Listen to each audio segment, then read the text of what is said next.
ये क्वेश्चन इतना इम्पोर्टेंट है, ये एग्जाम में 90% आता है। ठीक है, तो मोस्ट इम्पोर्टेंट क्वेश्चन है, बहुत ही ध्यान से देखना है आपको। 15 और यहाँ पे गलती भी काफी करते हैं बच्चे। ये कह रहा है एक straight highway leads to the foot of a tower. एक टावर है, ये मैंने हाईवे बना दिया।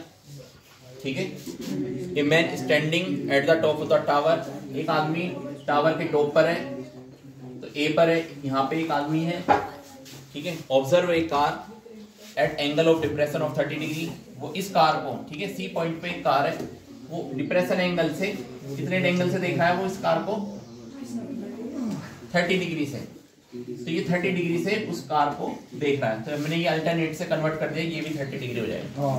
फिर आगे कह रहा है which is approaching the foot of the tower with a uniform speed.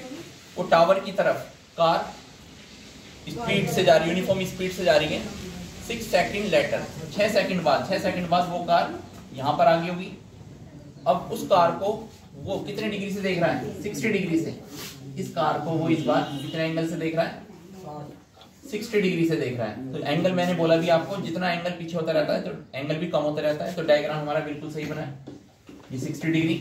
ठीक है, तो यहाँ से यहाँ तक की बच्चे क्या करते हैं, यहाँ पे सीधा टाइम लिख देते हैं। हमें तो डिस्टेंस में कन्वर्ट करना है। ठीक है, तो डिस्टेंस बनाएंगे हम डिस्टेंस के फॉर्मूले से, स्पीड मल्टीप्लाई टाइम से। ठीक है, तो यहाँ से यहाँ तक का समय कितना है? 6 सेकंड। फिर कह रहा है फाइंड द टाइम टेकन, हमें निकालना क्या है? Find the time taken by the car to reach the foot of the tower from this point. यहाँ अब कार बी पॉइंट पे है, डी पॉइंट ये पूछ रहा है कार यहाँ से लेके यहाँ तक कितने समय तक पहुंच जाएगी। हमें क्या निकालना है? यहाँ से टाइम निकालना है। ठीक है, सबसे पहले देखिए डिस्टेंस का फॉर्मूला क्या होता है, ये आपको पता रहना चाहिए साइंस में। डिस्टेंस फॉर्मूला होता है स्पीड मल्टीप्लाई टाइम। ठीक है, तो यहाँ से यहाँ तक का टाइम कितना है? 6 सेकंड। तो हमने डिस्टेंस, यदि CD डिस्टेंस निकालनी है, मैंने मान ली यूनिफॉर्म स्पीड उसकी v है, तो लेट यूनिफॉर्म स्पीड इसको किससे शो करते हैं? वेलोसिटी से, v से। ठीक है, मीटर पर सेकंड। तो स्पीड तो मैंने v मान ली, और यहां से यहां तक का टाइम कितना है?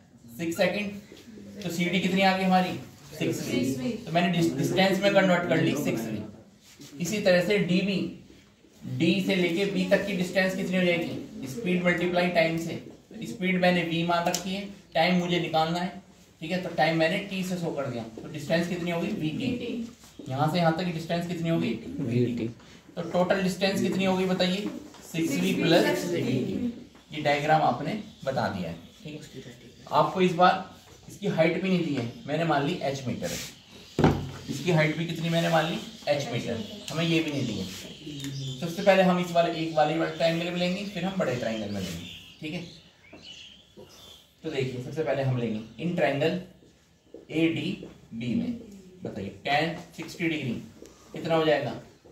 Perpendicular upon base. ठीक है, tan 60 की वैल्यू होती है √3, AB BD कितनी है?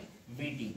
तो यहाँ से H की वैल्यू हो गई cross multiply VT √3, equation number 1।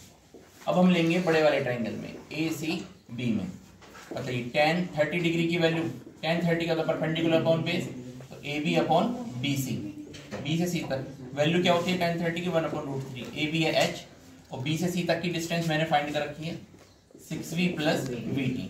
हमें फाइंड क्या करना है, ये हमें पता रहना चाहिए। हमें फाइंड क्या करना है? T, टाइम फाइंड करना है हमें।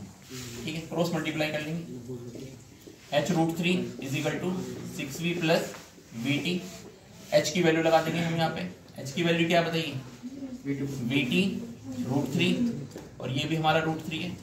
यहाँ से v कॉमन आ रहा है, तो क्या बच गया यहाँ पे? 6 प्लस t, v से कैंसिल हो गया v, √3 की √3 multiply 3t is equal to 6 plus t वहां जाके हो गया माइनस का, तो यहाँ पे क्या बच रहा है हमारा? 6, t वहां जाके माइनस का, तो 2t इज इक्वल टू 6। तो t की वैल्यू आ गई 3 सेकेंड। आंसर, इसका मतलब वो गाड़ी D से B तक टावर तक कितने समय में पहुंच जाएगी? 3 सेकंड में पहुंच जाएगी। तो ये क्वेश्चन आपको बहुत अच्छी तरह से समझ में आया हो। ठीक है, इसको बार बार देखिए और करिए। Thank you.